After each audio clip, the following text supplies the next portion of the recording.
Welcome back to the Solvable Mysteries podcast. My name is Euros, and as every week, we're going to be going over some true crime topics.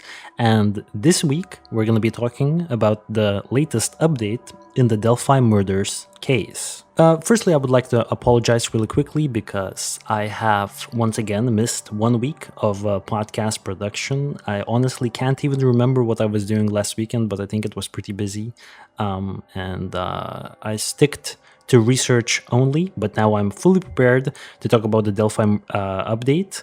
And most of you guys already are aware of the Delphi update. Some of the YouTube comments actually hinted at this update, and that's how I was made aware of an update. I haven't been following this case lately, but now I have reintroduced myself with this case, and I have some questions that I want answered in the case. And I guess we'll just stick to the regular structure of this podcast. We're going to go over my notes, the timeline. We're going to look at some Reddit posts that I found interesting. And then lastly, I'll pose some questions that I would like to get answers for regarding this case. So let's start with basically the introduction into this murder case for people who may have never heard about it. 13-year-old Abigail Williams and her best friend, 14-year-old Liberty German, have been murdered on February 13th back in 2017 in their hometown of Delphi, Indiana. Delphi is a very small town, as you may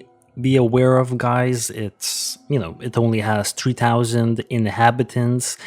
Delphi is situated in Carroll County. This county is kind of in the center of Indiana, slightly up north, I would say, but still close to the center line. So the two girls' bodies were discovered near the Monon High Bridge Trail, where Abby and Libby were walking and posting images on Snapchat.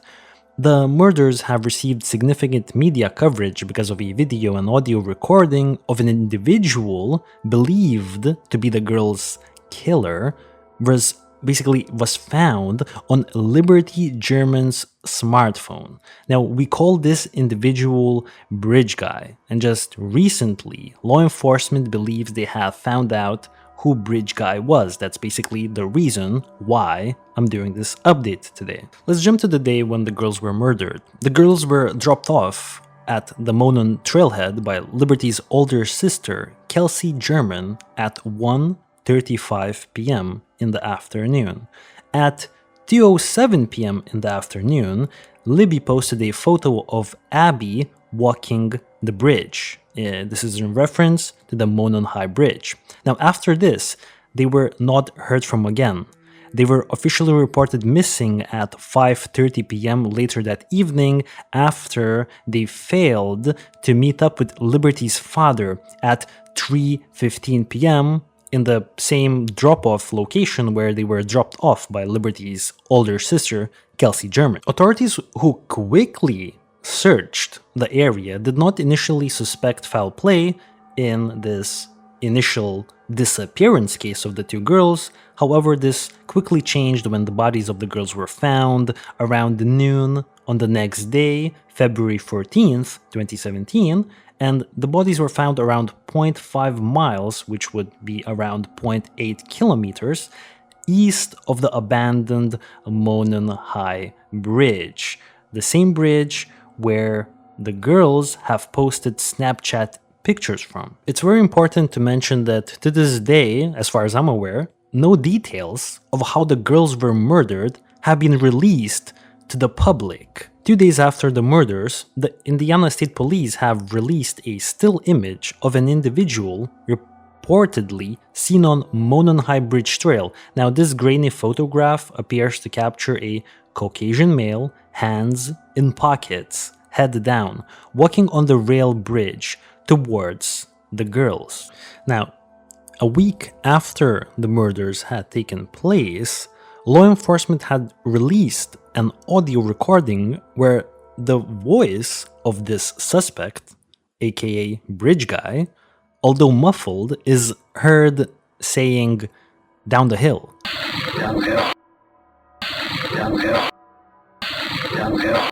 Now, this audio recording came from Liberty's phone. Liberty had managed to capture a recording, both video and audio recording, of the suspected killer approaching her, well, her and Abigail as well. Law enforcement also indicated at that time that additional evidence from the phone had been secured, but would not release further details as to not compromise any future trial. Now, let's move some month into the future. We're still staying in 2017. Now, in July of the same year, July 17th of the same year, law enforcement had released a composite sketch of someone who at that time in the investigation was sought as a person of prime interest in the murder. Now, it had apparently been drawn, I'm talking about the sketch had apparently been drawn by police from eyewitnesses to a certain hiker of the Delphi historic trails on the day that the girls vanished. So there was a hiker, and someone saw this particular hiker, and this hiker is reflected in the first police composite sketch released in the summer of the same year. For a while, nothing happened in this case. We were pretty much left in a desert of questions for almost up to 2 years until April 19th of 2019, when Indiana State Police announced a new direction in this case, and more materials have been revealed a few days later in a press conference held on April 22nd. So the new materials included a short video recording in which Bridge Guy is seen walking along the rail bridge for a little over a second. So at this point, we now had a video. So this is like a second long video that, I've analyzed in this channel previously. Before that, we only had a still image. So a lot of people raised their eyebrows thinking, why did not law enforcement release this video? Why would they release a initially? But obviously we do not know the motivation behind law enforcement's decision, because they're conducting their own investigation, of course. Now, law enforcement stated that because of the deteriorated conditions of this bridge, the Monon Heights Bridge, the suspect was not walking naturally due to the spacing between the ties. An updated sketch of the suspect was also unveiled, as well as an extended version of the audio recording. It was further explained that the previously released sketch showing an older man with a goatee and a cap was now considered secondary, and the new sketch of a younger-looking, clean-shaven individual became the primary sketch of the prime suspect. Alright, so police said that this person might range from ages 18 to 40, but cautioned that his youthful appearance could make him look younger than his true age. Once again, a lot of people got pretty annoyed with law enforcement because let's remember that they let us know, look for this one guy back in 2017, and now in 2019, there was a switch, and we have a new prime person of interest in the case, a much younger looking person in the case, okay? Investigators revealed they had reason to believe that the suspect might be hiding in plain sight, and that the person was almost certainly familiar with the area of Delphi, whether it be from living or working there, or for some other reason.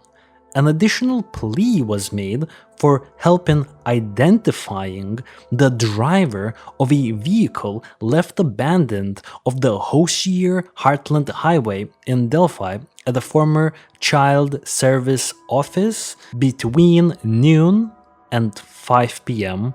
on the day of the murders. So let's put this a little bit into context here. Girls were probably murdered sometime around 3 p.m., I would assume. This vehicle has been there from 12 p.m. to 5 p.m., meaning that it's probably been there, during the actual murders, but then it vanished probably shortly after the murders had happened. Could the driver of this vehicle be connected to the murders? Obviously, I think this particular line of inquiry regarding the abandoned vehicle has died down in recent years. At least I hadn't seen anything related to that.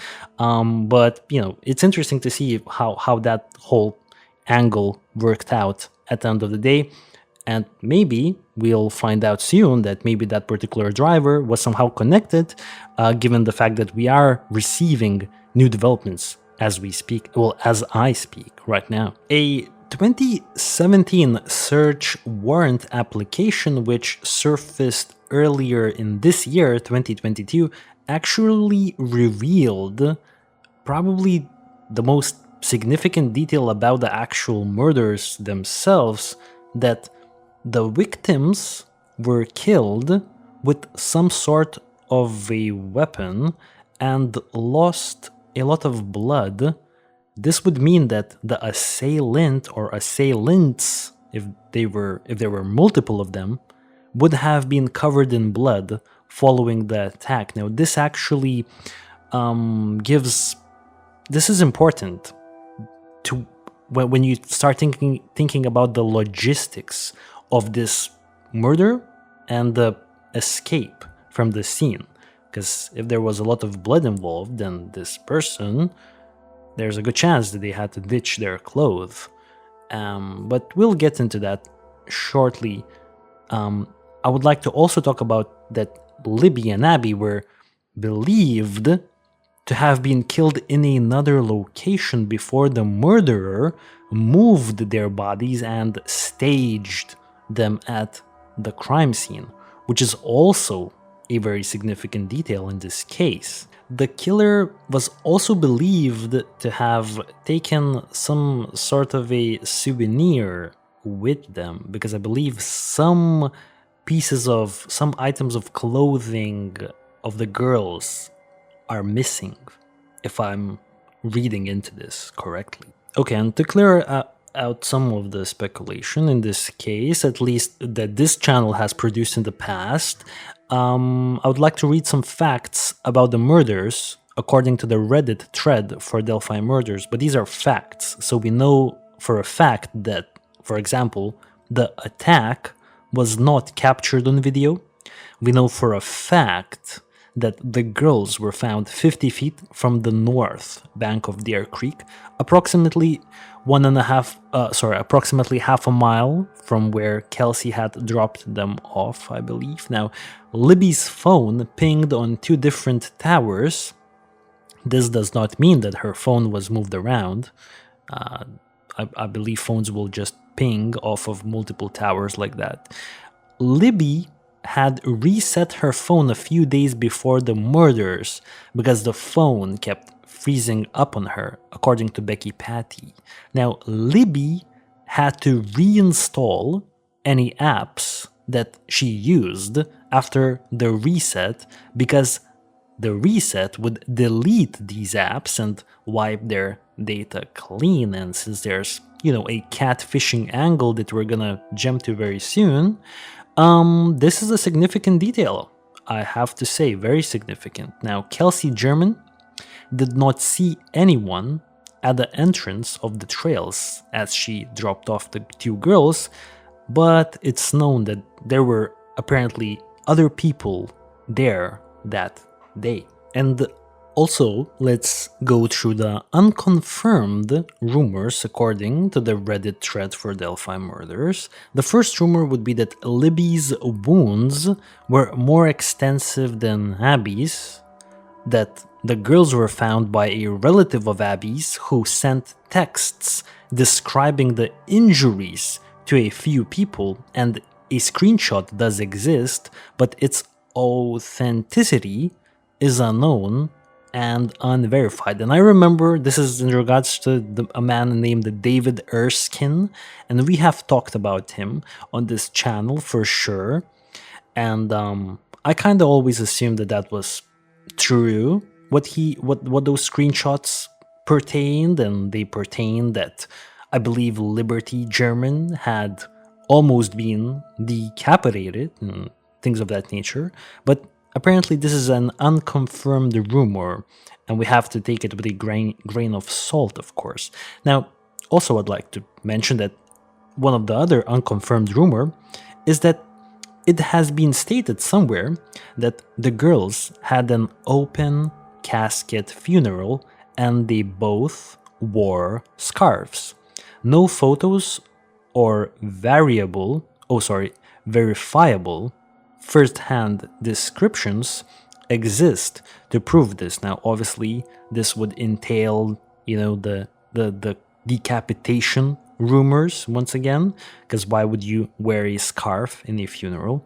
Because your head was almost decapitated. But another unconfirmed rumor. Now, also, another rumor was that a young male at the abandoned CPS building. Now, this is the same Child Protective Services building that I mentioned earlier with the abandoned car staying abandoned from noon to 5 p.m.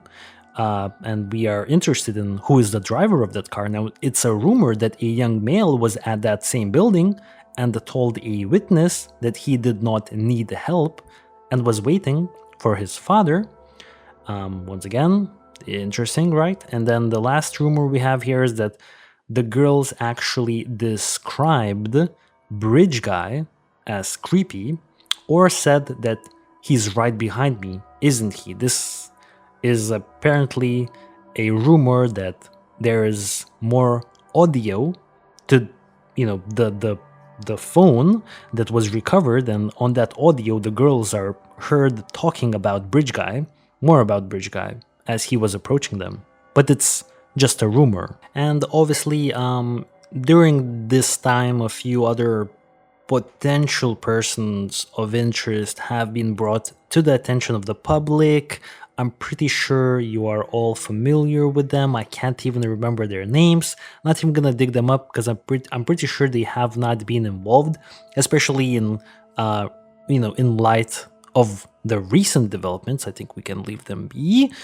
But the man who may still have a connection and is for a fact known to have connection in one way or another to this case, well, basically in April 27th of 2021, a little over 4 years after the murders had taken place, Indiana State Police detectives named Keegan Anthony Klein, who was 27, as a new person of interest in the Delphi murders. Now, we know for a fact that this guy has a connection to the murders in one way or another, and this is what we have on Keegan Klein right here. So at the time, his name is Keegan Klein had already been charged with 30 counts that included child exploitation, possession of CP, and obstruction of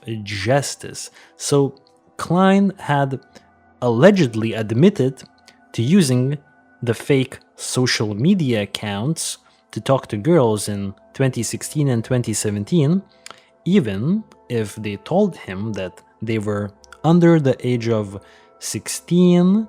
He allegedly told authorities he would find the underage girls on Instagram and move the conversation to Snapchat.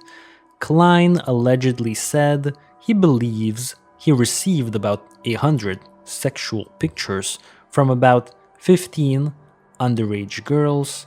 According to some sources, Keegan Klein had communicated with Liberty German and exchanged photos on the same day when she was murdered. And this was done via Instagram by using a fake social media account with the handle Anthony Shots. Also, during Keegan's 2020 police interview, he denied having any knowledge about who killed the two teenagers, but detectives said he also failed a polygraph test on those same statements. Alright, now Keegan Klein is a chubby boy, and if you haven't seen his pictures, well, I think it's fairly safe to say that 2017 Kegan is definitely not 2017 Bridge Guy, because Bridge Guy is a more slimmer person. Kegan looks pretty fat. Now, the thing here is that Kegan has a father whose name is Stony Klein, and he looks similar to Bridge Guy. Like his build and his face and whatever kind of looks fairly similar. Honestly, I don't have much information about Tony Klein prepared to talk about today.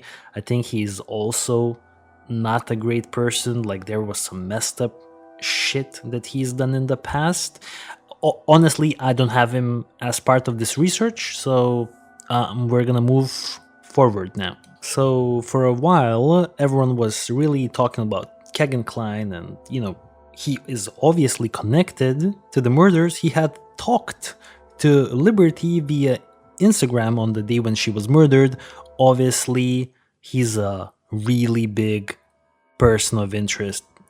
No pun intended, but he is a big person of interest in this case for sure. And this all kind of stopped because a year and a half later, on October 26th of this year, so literally not even a month ago, just a couple of weeks ago, Richard Allen, a 50-year-old man, was taken into custody and appeared in court on October 28th.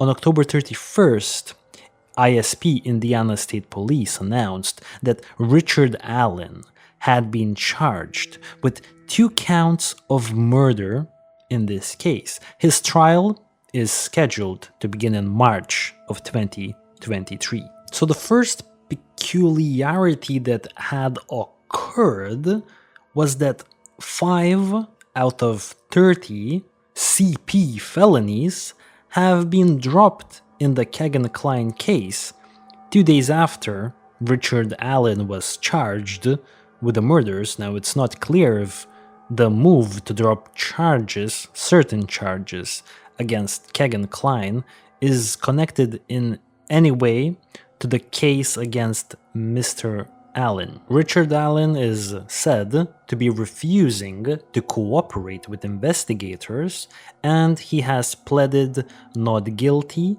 to the charges and is being held without bond. Law enforcement are remaining tight-lipped about what led them to arrest the 50-year-old man, with a probable cause affidavit being sealed by a judge. However, in a somewhat surprising move, officials indicated that there could be other individuals still out there who were also involved in the murders of Libby and Abby. Members of the public have been urged by law enforcement to continue to submit tips, not only about Mr. Allen, but about any other information regarding this case, with officials insisting that the investigation is far from over. They're focusing whether or not there could be more people involved in this case.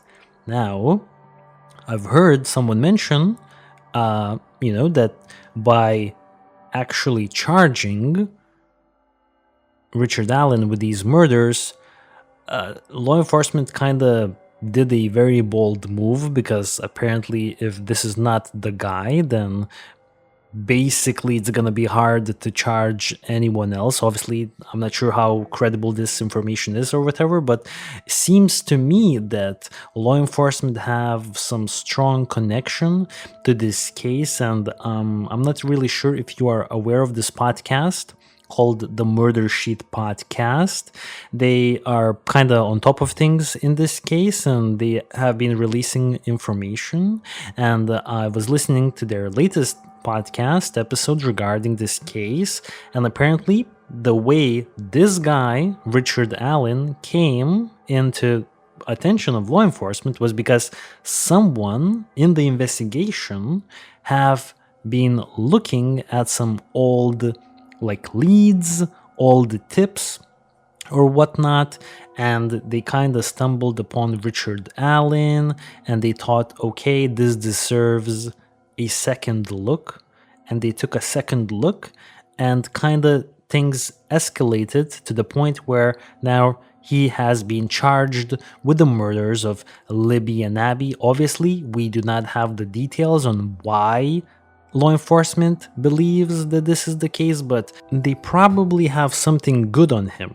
I believe there's probably a chance that they have DNA on him, because let's remember, allegedly law enforcement was able to recover DNA from the crime scene. So maybe they cross-tested the DNA of Richard Allen. Once again, I would be fairly... I mean, Richard Allen, for, some context, is a local man who literally lives 5-minute drive away from the murder scene.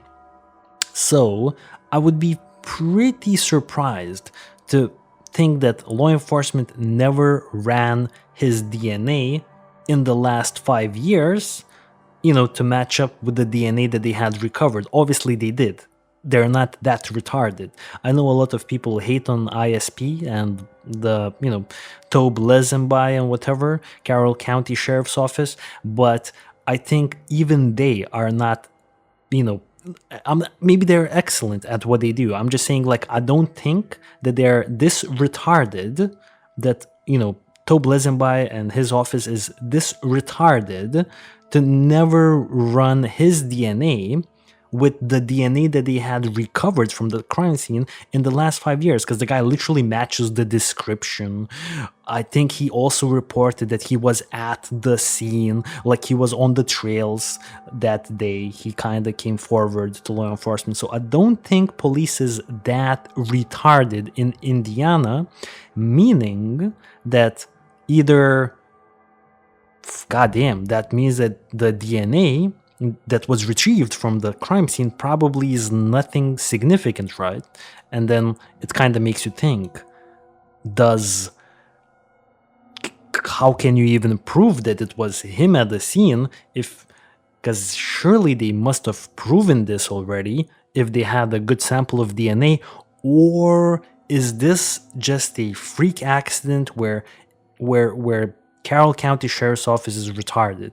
So it's really hard to say what's happening in this case. Well, obviously, because law enforcement has been very tight-lipped about this case. Now, let's move into Richard Allen, the man, the reason for this episode right here. So firstly, I would like to read a few snippets from a Daily Beast article that I found pretty interesting. It goes, the headline is, "Stunned bar owner recalls Delphi murder suspect sitting inches away from wanted sketch." Now, accused double murderer and CVS pharmacy technician Richard Allen, a 50-year-old man, father of 2, charged with killing Delphi, Indiana teens Liberty German and Abigail Williams on a hiking trail in 2017, was a regular customer at a tavern in Delphi called JC's Bar. Now, the owner of that bar said he would come in and we would always talk about the girls and everything, the owner told the Daily Beast on Monday. "We would carry on conversations about it. He would say, it's such a tragedy. And we'd say we felt sorry for the families and all that. But we tried not to talk about it too much because we all knew the families and were friends with the families," said the owner, who owned JC's Bar from 2005 until it was shuttered in December of 2021. Said he has considered Allen and his wife, Kathy, good friends for nearly 2 decades. The couple were members of the bar's pool league and were active in the local community, according to the owner, who said he spent time with them not only at JC's Bar but outside of work as well. He insisted that there was never any indication that Allen, known to his friends as Rick, would later be implicated in the dual killings that shocked the small Midwestern town. "To me, Even the voice, I didn't think that resembles Rick's voice, said Mattock, well, the owner. Everybody listened to all this because everybody was interested. And also, this article includes a very bizarre encounter that Becky Patty and Libby's grandfather Mike, their Libby's grandparents, told reporters also on Monday that Richard Allen, didn't charge them to print funeral photos of the two girls when they brought them into a CVS building for processing. Now, this is very peculiar because Richard Allen had an encounter with Liberty's grandparents when they came into the CVS. Let's remember, this guy works as a pharmacy technician at CVS, and he didn't charge them for the printed pictures of the two girls for their funerals. So this is, pretty shocking, or at least like pretty creepy and dark when you really think about it, right? Some more details about Richard Allen. So let's look at who this guy is, right? So Richard is a 50-year-old man. He was around 45 during the murders. He was living in Delphi, only 5 minutes from the crime scene, on Whiteman Drive, in a 3-bedroom, 2-bathroom home since about 2006. He has no criminal history, just 2 speeding tickets, one from 2005 and the other from 2011, and he also has a seatbelt violation from 2003. Richard Allen lived in the Delphi community for more than 16 years, but previously he had lived in Peru, Greenwood, and Mexico, Indiana. Mexico is a town in Indiana, not the country. Richard is also married with a daughter who in 2018 was pictured on the same Monon High Bridge trail that the two girls were last seen walking towards. Now, this is pretty like dark thing to do. I'm not gonna lie, if he is responsible for the murders of the two girls, because that would mean that he killed the two girls, and then the next year he took his own daughter, who at that time I believe was around the same age as Liberty and Abigail, and took a picture of his daughter on the bridge. His wife's Facebook, though already deleted, his wife is Kathy Allen, had videos of her husband wearing a jacket that resembles the jacket worn by the killer, by Bridge Guy. So there's a video of him kind of snoozing around in the car, and he's wearing what seems to be a dark blue jacket that looks very similar to the jacket that Bridge Guy was wearing also. Also, Richard Allen, he has gained a pharmacy license in February 2018, a year after the Delphi murders had taken place, and he had worked as a CVS pharmacy technician. He used to work at the Peru CVS, so he's basically just someone who works at CVS. And the interesting details here is that a neighboring man of Allen, so basically his neighbor, reported the week before Allen's arrest that he noticed police cars at Allen's residence, but at that time he didn't think much of it. He did see investigators converged on his house, seizing his car and digging through a fire pit out back. So this is important because on October 13th of this year, law enforcement had searched Richard Allen's house, and later he's being charged with the murders. And all of this I'm gonna address in the timeline section of the podcast. So let's move into the timeline. Alright, let's begin the timeline with 2017, February 13th.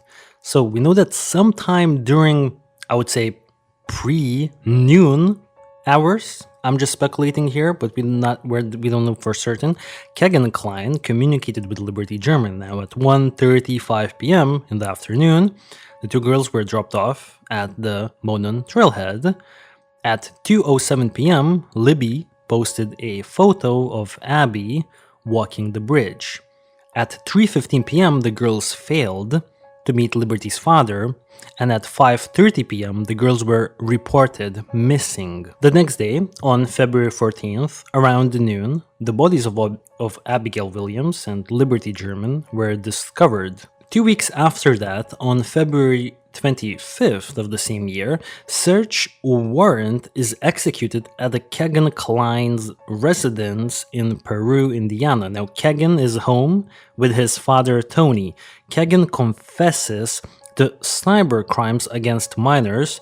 Police officers recover numerous electronic devices during this search. They ask Kegan for his current cell phone, and he claims he does not know where it is. He agrees to go to the police station for a polygraph examination. At 7:30 p.m. on the same day, Kegan is driven back home by the officers after the interrogation, I guess. At 9:15 p.m., Kegan begins to systematically delete data from his iPhone 5C, which is the phone he told officers he did not know where it was. 2 days later, on February 27th, Kegan Kline calls law enforcement and surrenders the previously mentioned phone that, the data on this phone is already wiped clean by him. In July of the same year, July 17th, law enforcement released a composite sketch. Almost 2 years later, in 2019, April 19th, law enforcement announced a new direction in this case, as well as a new composite sketch is released, as well as those additional details regarding the video recording on Liberty's phone. Now, a little less than a year after that, around 10 months later, on 2020, August 19th, Kegan Kline was arrested on 27 counts of sex abuse cybercrimes against minors and 3 counts of obstruction of justice. More than a year after that, on 2021, December 6th, law enforcement announced that they are seeking anyone with information about the person who created an Instagram account profile called Anthony Schatz. And then the next day, the media reported that Kegan Kline was actually behind this account. But it's pretty strange how law enforcement took so long to seek this information regarding Anthony Schatz from the public, because they have been aware of Kegan Kline since the second week of the Delphi murders investigation. Now, some months later, on 2022, actually this year, on August 18th, Indiana State Police took custody of Kegan Kline, and the next day, ISP began a 5-week-long search of Wabash River in Peru, in Kegan Kline's hometown. So this search, 5-week search, is clearly connected to Kegan Kline, because the day prior they took custody of him, the next day they start a search. 4 days after that, the Murder Sheet podcast revealed that Kegan Kline searched the location of Marathon gas station in Delphi on February 13th, 2017, on the same day when the girls were murdered, and also on the same day when he had communicated with Liberty German via Instagram. So, to put this in perspective really quickly, Kegan Kline communicates with Liberty German, and then also on the same day, he searches basically for a gas station at Delphi. And then the girls are murdered on the same day. On September 21st of this year, the Wabash River search has ended. We do not know what was uncovered during the 5-week search. Now, this is all alleged, but 2 days after that, on September 23rd, allegedly, according to the Murder Sheet podcast, Kegan Kline starts telling people that he told authorities that while someone else was committing the Delphi murders, he himself was waiting in a red Jeep. Murder Sheet is able to corroborate these claims through 2 different sources.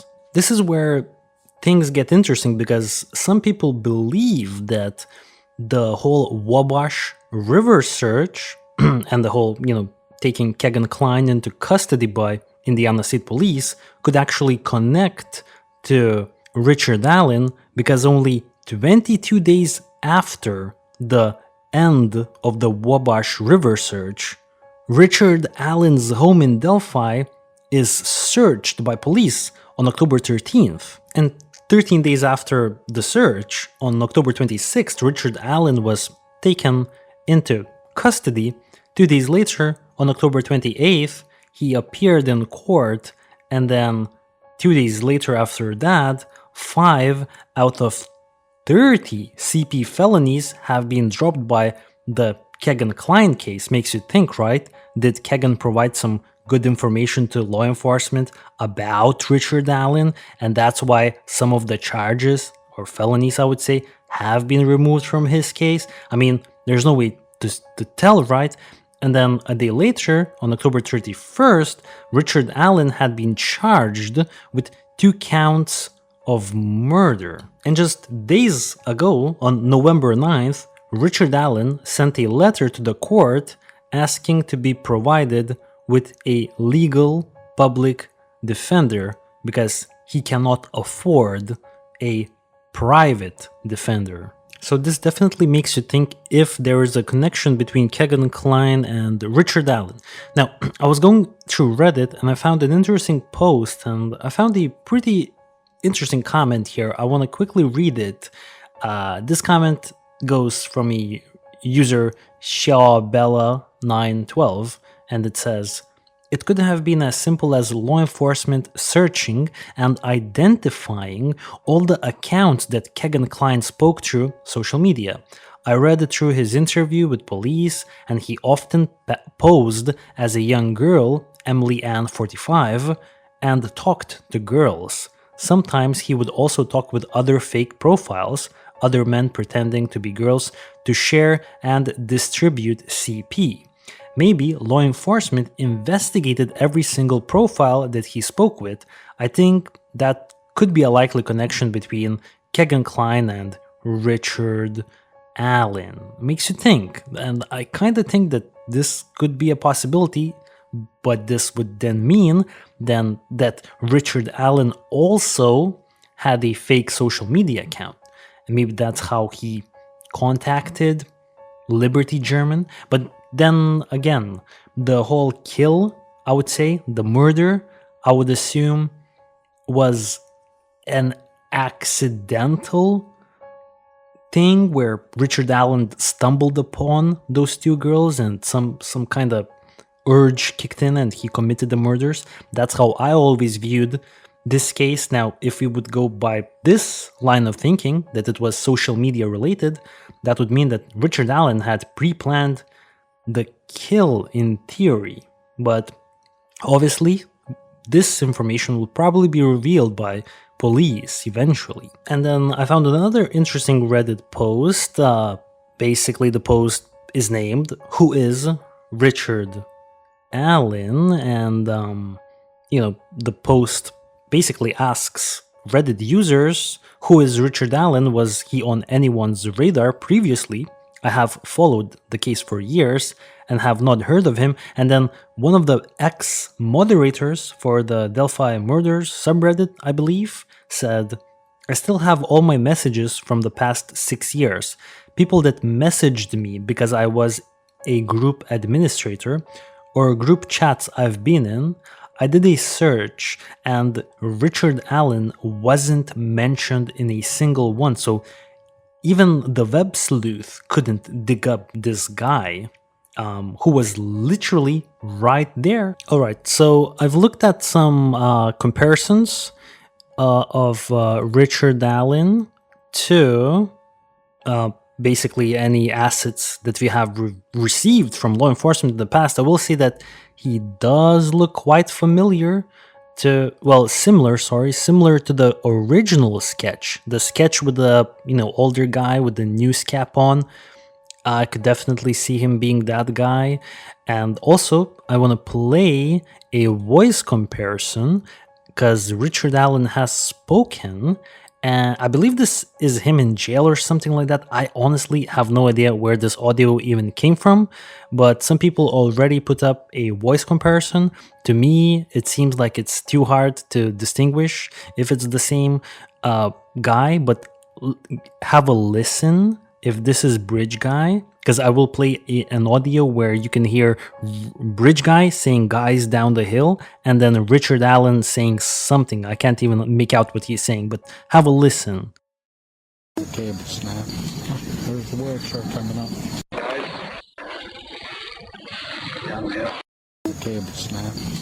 There's the word truck coming up. Cable snap. There's the word truck coming up. Cable snap. There's the word truck coming up. Cable snap. Cable snap. Cable snap. There's the word truck coming up. There's the word truck coming up.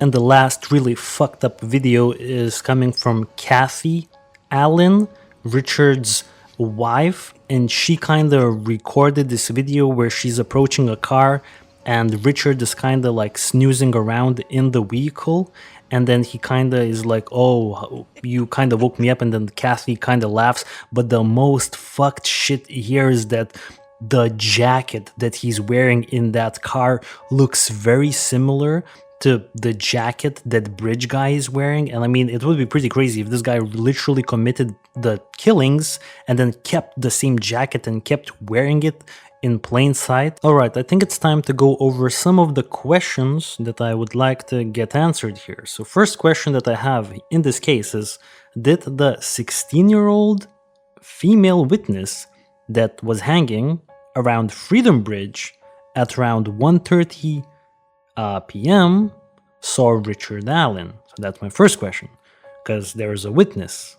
Remember that witness who apparently said hi to Bridge Guy, but Bridge Guy just fucking gave her like a very creepy smile, or made her feel uneasy. And the second question would be, did the 20-something male witness and his girlfriend that he was arguing with on the trail, when they passed Bridge Guy allegedly, did he pass by Richard Allen?